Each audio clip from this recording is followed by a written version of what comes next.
These little stones became my secret ingredient in this project. With the end results, you wouldn't even believe that these little stones were in this project, so keep watching to find out. In today's video, I'm going to be sharing with you how I make some really gorgeous plant pots. They're really fun and easy to make, and I'm using ResinCrete, which is an eco-friendly product made of natural materials. When I first opened up the product, I thought, fantastic, I'm going to be able to make so many items out of this, as I thought the ratios were more water, less liquid, but it was actually the other way around. So I had a bit of a failed attempt to begin with. I had far too much water in my solution, and so I sat this on the side for about a week and let the rest of the water evaporate, and I was left with these really thin little sheets, and I am going to use them later in the video. When things go wrong, that's often the best bit, as we get to make new discoveries and find other solutions. And so, because I now realised that my bag of ResinCrete wasn't going to stretch as far as I thought it would, I had a little idea, and that's where these stones come into play. And so amazingly, these little stones are going to become my planters. I experiment with lots of other items later on in the video, so please watch till the end. ResinCrete is so easy to mix up. It's 30 grams of water, 100 grams of powder. Simply stir it together and add some colour if you wish. These little stones that I've washed are going to become my filler. To me, this is an amazing solution and really bulks out that ResinCrete and makes it go that little bit further. I test this idea out with lots of other items from around the home a little bit later in the video.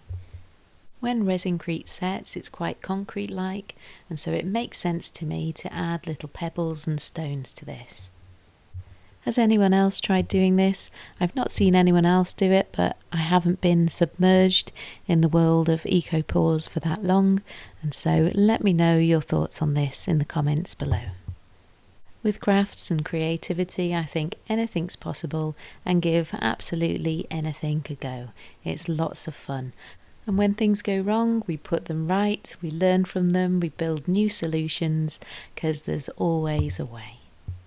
Given a little bit of encouragement, I wobble the mould and let all the stones jiggle down to the bottom. And talking of the moulds, let me tell you about these fantastic moulds that I have. My new moulds are from Buan Nicole. They're absolutely fantastic. They're sturdy, well made, professional, and they have so many on-trend designs. If you'd like to take a look at these, I've put a discount code in the description below. They really are great moulds. They're really flexible and soft, and they come with these external structure to keep the perfect shape, so really easy to use. So I've poured all my stone mixture in and all that pink mixture, and then I have just made up some more white of the ResinCrete, and I'm pouring this over the top to fill it right to the top. When adding stones to something like this, make sure you stop before the top, and then you want to fill up with the rest of a liquid solution. That way you get a nice flat base. Without the stones, ResinCrete pours absolutely beautifully. It really does. It's so smooth and no air bubbles form, but when adding something like the stones, there's lots more little air pockets, so we just need to tap these out and let all the bubbles rise. I poured some more into a second mould.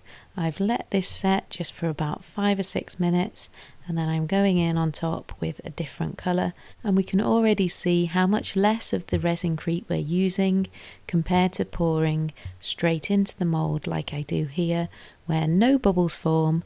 But if we add those stones in, we are doubling, nearly doubling, maybe more, how much volume we get out of that ResinCrete. And some more interesting results do come when we add those stones in, and I shall show you. Experimenting with colour is lots of fun too. I have lots of plastic beads that I don't use very often, and so I thought, why not test this and see how well these work too. So if you have lots of really tiny beads, you could pack these full if it's something that you have hanging around and you would like to use up, like I do with these. As before, stop before the top, and then we can fill in with another colour over the top of this. And a really good fact of this ResinCrete It only takes 30 minutes to cure and you're ready to demold. You then cure for another about 24 hours, I think, but you can demold after 30 minutes. So you can make so many in one day out of the same moulds. That to me is an absolute bonus of ResinCrete, it really is. As this is cured and started to set, you can really feel the heat as that's the chemical reaction that occurs. And here we have the one flooded in beads. The moulds are absolutely lovely to use and so easy to demold. They really are lovely and stretchy and really good quality. With the ResinCrete as well, you can get all the little pigments to make them all the colours you choose. You could make so many different items from this ResinCrete. I've just used plant pots as I find a really practical product is what I love. So this is the one with the beads, and they are absolutely nowhere to be seen. They're really not. They create that little extra bit of detail and design at the bottom, but I think it's absolutely beautiful. I really do. Adding that different colour in the base just gives a little extra detail. All these leftovers from my first failed attempt, I'm now going to use them. And also, if you have any leftover of the ResinCrete to pour because you've filled your moulds, find some smaller moulds like this, fill them up, and then you can use them in this way for your next project, in the way I'm going to do now. In my mortar and pestle, I'm cracking up all those little pieces into nice thin shards. I've mixed up some more ResinCrete, and I'm going to add the two of these together. All of this is just so simple, just mix, stir, and your solution is ready. I'm not sure if this is the way ResinCrete is supposed to be used and adding all these little fragments to, but I love being creative and trying new things, and so I'm finding it's working for me, so I also hope that it works for you. Try new things, and it's my aim to inspire your creativity. If you enjoy my videos over here on Red Rocking Bird, please do make sure you subscribe and hit the thumbs up button, and I do love it when you comment too, so thank you. Really lumpy this one is, but it's mixed up well, and I'm pouring it into this really cute planter mould. Can you guess what design and shape it's going to be? This is also from Boo and Nicole, and I'll put the link in the description below. Any bits that stick up now, they will still remain sticking out, so it's best to press these and move these out of the way so we don't have a lumpy base. So I'm finding this is a really great way if you have a project that becomes a little bit of a disaster, break it all back up and reuse it. I love it when we have projects that we can do that with, and it just seems far more economical and it's not wasteful. I then thought, what can I reach for next that I'm going to add into my mould? Some dried rice. Not sure this is the best idea seeing this go in, but I'm trying it and giving it a go anyway. I didn't listen to my own advice here. I put too much rice in, so it went right to the top with rice. What I needed to do was leave it a bit lower so I could top up with just the ResinCrete solution. Because when it came to the demolding here, I had lots of rice particles left over underneath, and so we can't really use this. But even so, I'm really impressed with how that rice has just gone into there. I'm not sure it's the most perfect thing to use. I think stones, beads, that kind of thing would be far better. But when you add any texture like this, it does give the outer surface a little texture. What else could we add? Any of these items we really could. So I'm going to add some shredded packaging, some natural shredded packaging, and some egg tubs, all ripped up together, and place this into the ResinCrete. As I'm adding this in, I'm already thinking this isn't a great idea, as the particles are all far too big. They really are.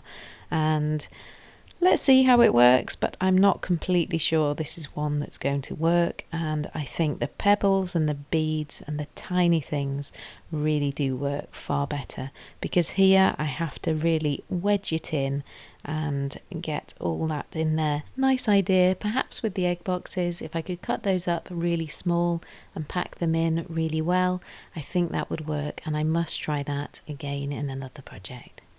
A bit messy this one, but worth a shot. Filling the gaps with another colour of the solution, and that's what I've enjoyed with this project as well, is mixing up some different colours and pouring them together. After 30 minutes I demolded, and as you can see there were lots of air bubbles just because the particles were far too big that I put in there, so not the best solution, this one.